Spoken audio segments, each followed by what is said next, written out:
Bonjour à tous et bienvenue dans la page Facebook Super Pro Physique Chimie. À ceux qui ne connaissent pas cette page, c'est une page conçue pour aider les élèves de la deuxième année baccalauréat à préparer leur bac.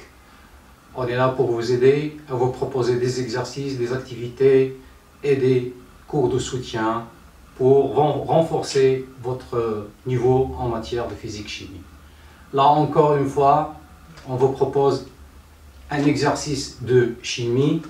Lisez attentivement l'énoncé et on passera tout de suite à la correction. Bon, je vous laisse quelques secondes pour lire l'énoncé et on passe à la première question. Dans cette première question, on vous dit écrire la réaction de la formation du précipité et exprimer son quotient de réaction. Bon, vous savez qu'un précipité, c'est un amalgame solide, c'est ce qui se forme après avoir qu'il y ait une réaction entre un cation et un anion. Dans cet exercice, on vous donne le calcium Ca2+, l'ion calcium Ca2+, qui va rencontrer l'ion sulfate SO4 pour donner un précipité qui est le sulfate de calcium. Comment vous allez écrire votre réaction?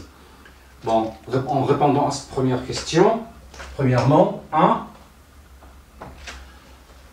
on veut tout simplement écrire la réaction de formation du précipité. La réaction de formation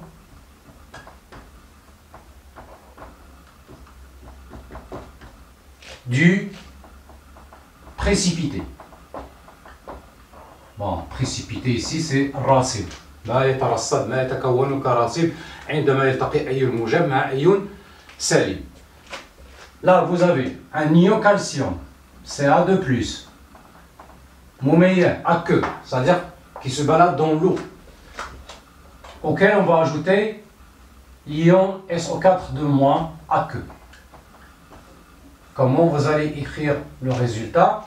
Regardez là, il faut que le précipité soit électriquement neutre. Vous avez deux charges positives, deux charges négatives, donc ça vous donne quelque chose de neutre. Un ion Ca2+, plus SO4 donc on peut écrire Ca, SO4. Est-ce que cette écriture est juste? Bien sûr que oui, parce que là vous avez un ion qui porte de charge positive, un ion qui porte de charge négative, donc le résultat est nul, ça veut dire que votre composé est nul. Sauf ici qu'il se trouve à l'état solide. Ça, c'est la réaction de précipitation de votre sulfate de calcium. Je répète ici, l'ion calcium Ca2+, qui va réagir avec l'ion sulfate SO4 pour donner le sulfate de calcium. Deuxième question, lisez attentivement l'énoncé. On vous demande de calculer la constante d'équilibre de cette réaction, ici appelée la constante de solubilité. Comment on va écrire cette équation? Bon, pour écrire l'équation, lisez attentivement l'énoncé. On vous donne un volume V0 où il y a les ions Ca2+, avec une concentration de 1 fois 10 puissance moins 1 mol par litre, et auquel vous allez ajouter les ions sulfate SO4 Mais ce volume que vous allez ajouter va augmenter progressivement jusqu'à ce qu'il y ait formation du solide. Ça veut dire qu'avant, par exemple, vous avez 100 ml de Ca2+, et vous ajoutiez des ions SO4 Est-ce que le précipité va se former tout de suite? Non. C'est-à-dire après avoir ajouté, au fur et à mesure, vous augmentez les ions Ca2+, jusqu'à ce qu'il y ait équilibre entre les deux pour qu'il y ait formation du solide. Ça veut dire que vous allez parler d'un volume avant et un volume après. Bon, je récapitule. Là, vous avez dans votre bécher, vous avez une solution, il y a les ions Ca2+. Lisez attentivement l'énoncé. On vous donne ce volume V0 qui est de l'ordre de, je crois, 100 ml. Donc 100 ml. La concentration de cette solution est notée dans l'énoncé C, c'est-à-dire 1,0 fois 10 puissance moins 1 mol par litre. litres moins 1. À cette solution, vous allez ajouter les ions SO4 de moins. C'est-à-dire que vous allez ajouter un volume V1 de SO4 de moins. C'est-à-dire un volume où il y a les ions SO4 de moins. Quelle est la concentration de cette solution? C'est aussi la même que celle-là, c'est-à-dire C égale 1,0 10 puissance moins 1 mol litre moins 1. Bon, ça c'est votre situation. Bon, qu'est-ce qui se passe avant? Si le volume, si V que vous allez verser, qu'on appelle le volume V1, s'il est inférieur au volume avant la précipitation, c'est-à-dire le V1 de précipitation, c'est-à-dire que vous continuez à ajouter votre volume jusqu'à ce que vous arriviez à 24 millilitres. Une fois arrivé à votre 24 millilitres, à ce moment-là, le précipité se forme. Mais avant, c'est-à-dire pour 21, 20, 19, etc., il n'y a pas de solide, il n'y a pas de précipité. Donc nous, on parle avant. Bon, si le volume est inférieur ou égal à 24 millilitres, à ce moment-là, qu'est-ce qu'il y aura? Donc, on aura, pour la concentration des ions Ca2+, ça va être égal à quoi? C'est la quantité de matière de Ca2+, divisée par le volume. Mais quel volume? C'est le volume initial que vous avez, V0, plus le volume que vous avez ajouté, c'est-à-dire V0 plus V1. Donc on peut écrire ici la quantité de matière de Ca2+ dans la solution sur le volume total. C'est-à-dire la quantité de matière de Ca2+ sur le volume. Ici le volume c'est V0, le volume initial, plus ce que vous avez ajouté qui est V1. Alors vous savez, bon là, pour la quantité de matière sur le volume, vous savez ça c'est égal à la concentration. Une concentration d'un élément X, c'est la quantité de matière sur le volume. On peut écrire aussi, c'est la concentration, c'est C. Donc ça dit que la quantité de matière est égale à C fois V. Bon, comment on va écrire la quantité de matière de Ca2+? On revient à la solution de départ. Vous avez le volume V0, vous avez la concentration. Donc c'est C fois V0. C fois V0 divisé par V0 plus 1. Ça, c'est pour la concentration des ions Ca2+ dans votre solution. Bon, maintenant, pour la concentration des ions SO4 de moins, c'est la quantité de matière des ions SO4 de moins divisé par le volume total. Donc, le volume total, c'est toujours le V0 plus V1. La N de SO4 de moins. Mais faites très attention ici. Pour calculer la quantité de matière des ions SO4 de moins, cette quantité de matière elle se trouve dans ce volume-là que vous avez ajouté et qui correspond à la concentration C. Donc on va écrire c'est C1, pardon, c'est C fois V1 sur le volume total qui est V0. Bon là c'est, on a oublié de mettre V1, c'est V0 plus V1. Bon, là, vous avez les deux expressions des concentrations des ions SO4 de moins et des ions Ca de plus. Bon, pour un volume, bon, est-ce que ces résultats sont valables lorsque le volume devient 24 millilitres, c'est-à-dire il devient V1P? Bien sûr que ces relations sont valables. Bon, s'ils sont valables, qu'est-ce qu'on va écrire? La concentration en sulfate. Bon, je répète. Est-ce que ces relations qu'on a trouvées, l'expression de la concentration Ca2+, la concentration Ca4- qui est dans ces deux expressions, est-ce qu'elles sont valables lorsqu'on atteint la formation du solide? Bon, bien sûr que, puisque vous avez écrit c'est inférieur ou égal, bon, pour l'égalité, c'est aussi valable. Bon, quand on atteint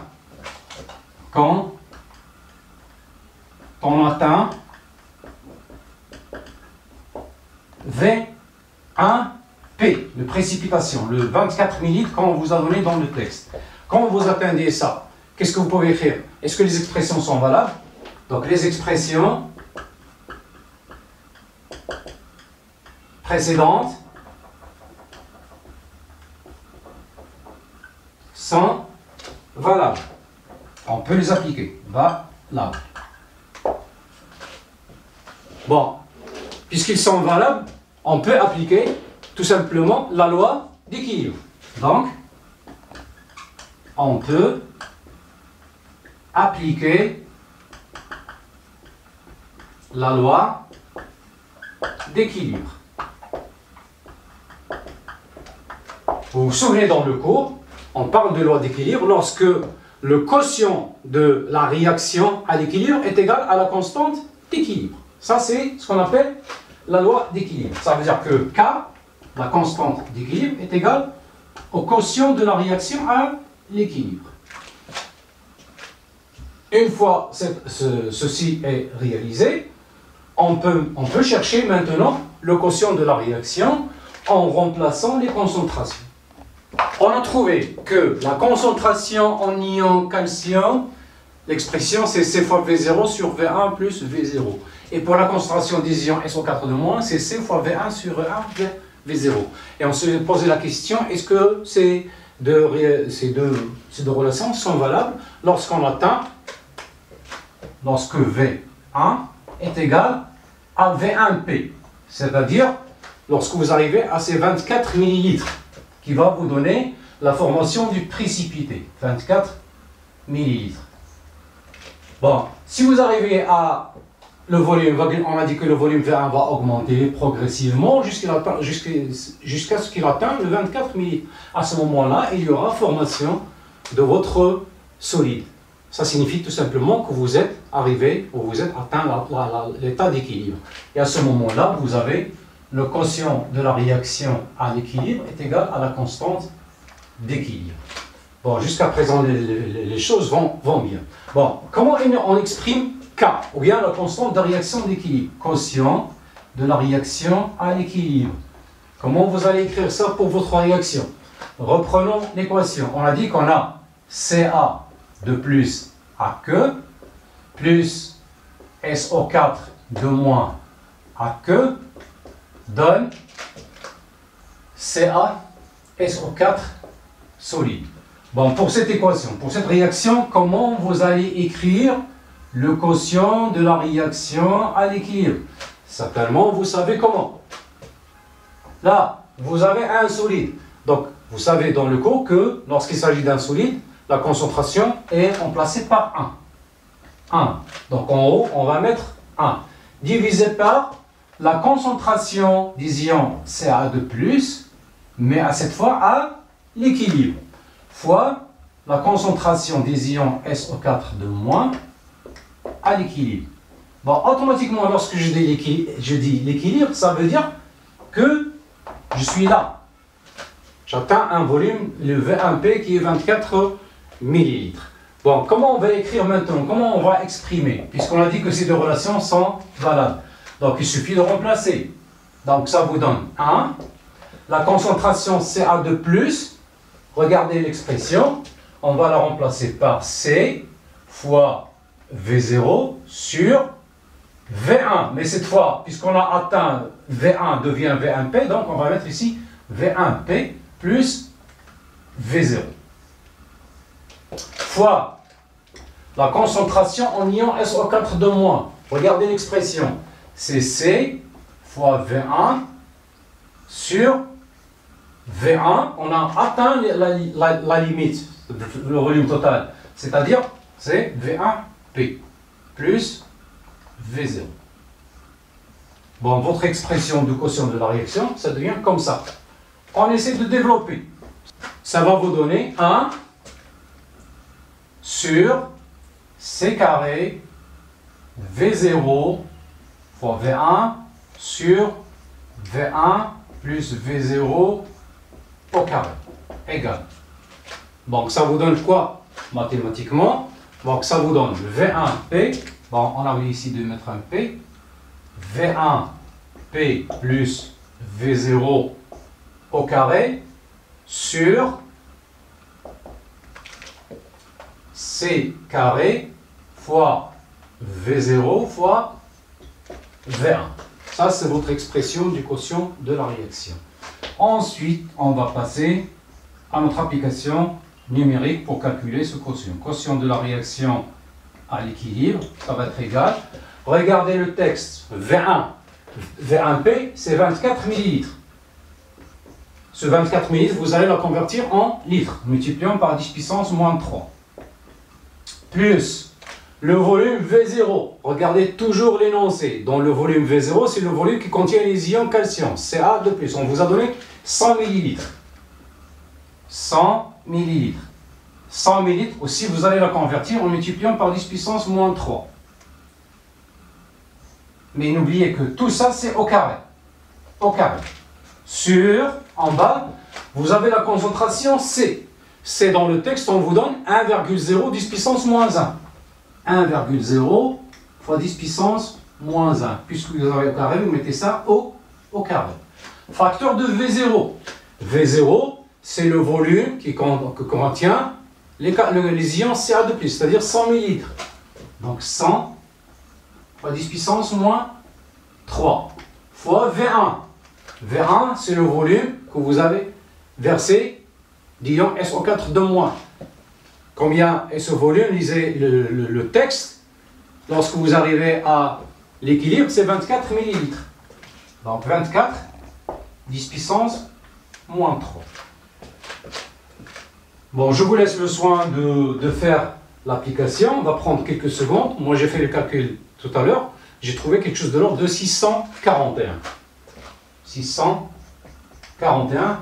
C'est à vous de vérifier après moi si je me suis trompé dans les calculs. Mais comme vous voyez, ça vous donne une quotient de la réaction qui est assez importante, qui est assez grand. Bon, maintenant, on va passer à la dernière question, troisième question. Lisez attentivement l'énoncé. On vous dit, peut-on appliquer la loi d'équilibre lorsque V1 est inférieur à V1P? C'est-à-dire, lorsque vous êtes à un volume qui est plus petit que 24 millilitres, est-ce qu'il y a équilibre? Bon, ça veut dire quoi? Si vous êtes à un volume inférieur à 24 millilitres, ça veut dire qu'il n'y a pas de solide. Donc, s'il n'y a pas du solide, est-ce qu'on peut appliquer la loi d'équilibre? La réponse est non, tout simplement. Donc, on va écrire comme réponse pour la troisième question, pour un volume, pour V1 inférieur, strictement inférieur à V1P, qui est 24 millilitres, il n'y a pas de formation de solide. Ça veut dire que ce sulfate de calcium n'existe pas si on est inférieur à 24 millilitres. Donc il n'y a pas, on ne peut pas parler d'équilibre. Ça veut dire que la loi d'équilibre, donc la loi d'équilibre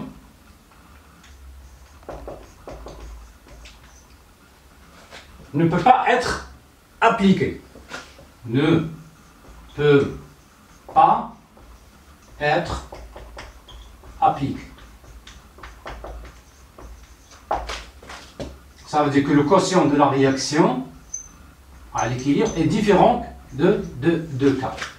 Ça peut être inférieur ou supérieur, c'est pas une question qui a été posée, mais pour nous, c'est tout simplement, c'est différent. Bon, l'exercice est terminé. J'espère que son contenu vous a plu. Toujours, on va continuer comme ça à vous donner plus d'exercices. Attendez un nouveau exercice et on va du plus facile au plus difficile. Et on est là avec vous pour vous soutenir à préparer votre baccalauréat en vous proposant plusieurs exercices, plusieurs examens nationaux avec des corrections, plusieurs astuces. N'oubliez pas de vous abonner à la page pour recevoir du nouveau. Merci pour votre attention. À la prochaine.